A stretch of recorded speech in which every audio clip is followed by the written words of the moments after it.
pour changer le ressort du carbu IF 44 ou bien IF 38. Vous avez 3 vis, donc vous démontez le vis ici, le vis qui se situe ici et le vis qui se situe ici que je viens déjà d'enlever pour pouvoir enlever la cuve du dashpot. Donc une fois les vis retirées, je vais retirer la cuve. Alors donc comme on va voir, tac, voilà, il y a de l'huile qui est dans la cuve, mais comme on voit, vous voyez, elle n'a pas coulé dans le carburateur. Donc n'ayez crainte. Et là, ce qui va nous intéresser, c'est qu'on va chercher le ressort qui se trouve, en fin de compte, à l'intérieur là. Donc pour pouvoir désassembler les deux parties, il suffit simplement de tirer un coup sec. Il n'y a pas d'autre fixation que tirer un coup sec. Donc voici le ressort d'origine.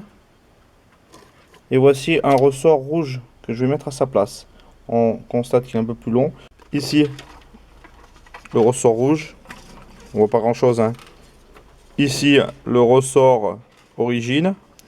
On voit qu'il est un petit peu morflé. Donc peut-être ça lui fera pas non plus de mal de le changer. Et peut-être que j'éviterai ce fameux creux à l'accélération quand je mets le gaz à fond.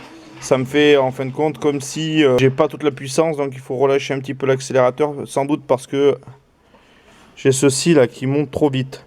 Alors c'est pareil, le ressort, vous allez me demander qu'est-ce qu'il faut mettre comme ressort, qu'est-ce que vous me conseillez comme ressort. Ben déjà ça dépend de type de préparation que vous avez sur l'auto, ça dépend le type de motorisation que vous avez sur l'auto, ça dépend aussi du type d'aiguille que vous avez mis, ça dépend de tout un tas de choses. En fin de compte, c'est un savant mélange d'un petit peu tout.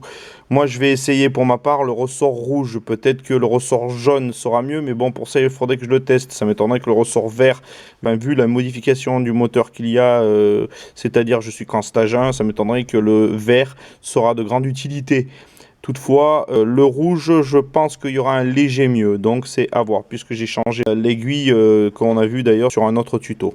Étant donné qu'on aura démonté cette partie-là, on vérifiera que la cage à aiguille ainsi que les billes ne sont pas altérées. Voilà, si c'est altéré, on le change. Voilà. On regarde aussi que le cylindre, il n'est pas rayé. Voilà, qui ferait peut-être un certain frein. On vérifie que tout est fonctionnel, que rien n'est abîmé, que tout est en place. Et une fois que c'est fait, que le ressort est en position, que le cylindre, voilà, il n'est pas altéré, on le voit, voilà, les rayures, c'est des rayures, on va dire, dites normales. Alors une fois que tout est en place, on peut faire le remontage. Donc pour pouvoir monter le ressort, rien de plus simple, hop, en lenquille, j'ai qu'une seule main, donc on l'enquille et après on le quille à l'intérieur. Donc une fois que voilà qu'il est enquillé, il n'y a plus qu'à l'enfoncer, on y est bien. La remise en place du dashpot, rien de compliqué, il suffit de faire coïncider la rainure avec cette partie là, voilà, et que l'aiguille rentre bien dans son orifice et que les attaches du dashpot coïncident bien avec les orifices pour mettre les vis sur le carburateur. Évidemment, on profite de regarder si tout est en place, s'il n'y a pas d'éléments qui sont sales, obstrués ou autres, tant qu'à faire qu'on y est. Alors voilà, tout coïncide, j'ai plus qu'à mettre en place la queue du dashpot et à tout resserrer. Donc ensuite, il n'y a plus qu'à rajouter de l'huile dans la cuve du dashpot. Alors c'est toujours pareil, toutes les écoles sont possibles.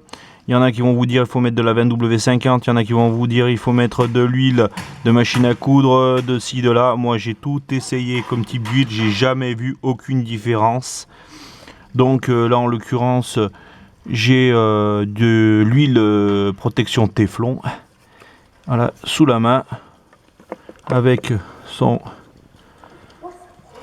Voilà, alors donc on monte jusqu'en haut, voilà, hop, jusqu'à temps que ça, entre guillemets, que ça déborde ici là. Voilà, une fois que c'est monté jusqu'en haut, pour avoir le bon niveau, c'est simple. Vous y remettez le cabochon, alors voilà, on regarde aussi que là, il n'y a rien d'altéré, que tout est bon. Et que, voilà, tout fait roll. On le plonge une fois. Hop, on appuie, on ressort. On le replonge, on peut s'amuser à le faire une deuxième fois. Ça y est, le niveau il est bon, il est correct. Voilà, et je peux faire mon serrage.